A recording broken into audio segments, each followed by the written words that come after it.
Bus Premi கிச்சனுக்கு நம்ம என்ன பார்க்க போகிறோம்னா பூரி மசாலா செய்ய போகிறத பார்க்க போகிறோம். நம்ம ஃபஸ்ட்டு 1/4 கிலோ உருளைக்கிழங்கு எடுத்து இந்த மாதிரி நல்லா கட் பண்ணி குக்கரில் ஒரு விசில் விட்டு இறக்கி வச்சுக்கலாம். 3 பெரிய வெங்காயம், 2 பச்சை மிளகாய், கொஞ்சம் கருவேப்பிலை, கொத்தமல்லி தழை, ஒரு தக்காளி, 10-15 பல் பூண்டு, ஒரு சின்ன இஞ்சி, பச்சை மிளகாய் அதை எடுத்து வச்சுக்கோங்க. ஒரு மிக்ஸி ஜாரில் 1.5 கைப்பிடி பொட்டுக்கடலை போட்டுக்கோங்க. அதுக்குள்ளே ஒரு ஸ்பூன் சோம்பு போட்டு நல்லா நைஸாக அரைச்சி வச்சுக்கோங்க, பொடி பண்ணி வச்சுக்கோங்க. இந்த மாதிரி பொடியாக இருக்கணும், நைஸாக இருக்கணும்.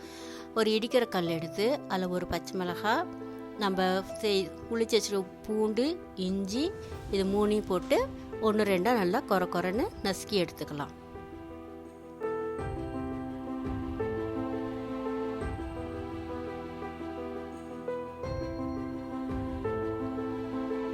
இந்த மாதிரி வறுக்கணும்.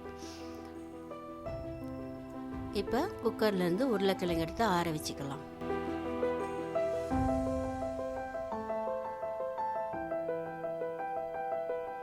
இது ஆறட்டும்.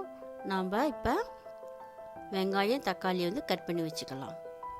இஞ்சி, பச்சை மிளகாய் இந்த மாதிரி சின்னதாக பொடியாக கட் பண்ணிக்கோங்க. ஒரு தக்காளியும் பொடியாக கட் பண்ணி வச்சுக்கோங்க. நீல வாக்கில் பெரிய வெங்காயத்தை கட் பண்ணி இந்த மாதிரி வச்சுக்கோங்க, ஸ்லைஸ் பண்ணி வச்சுக்கோங்க.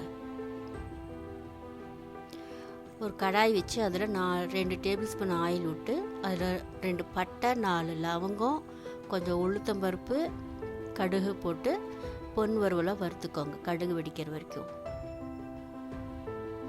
அதுக்கப்புறமேட்டுக்கு அதில் கட் பண்ணி வச்சுருக்க தக்காளி, வெங்காயம், பச்சை மிளகாய் இது 3 சேர்த்திக்கோங்க.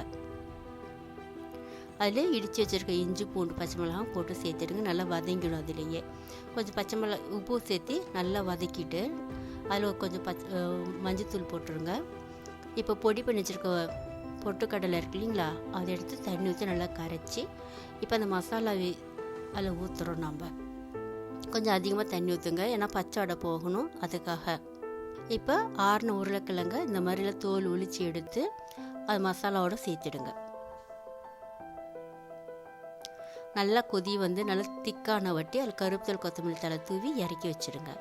இப்போ பூரி செய்கிறதுக்கு ஒரு வானிலை ஆயில் ஊற்றி நல்லா காஞ்ச வட்டி பூரி மாவு இது மாதிரி போட்டு பொரித்து எடுத்துருங்க.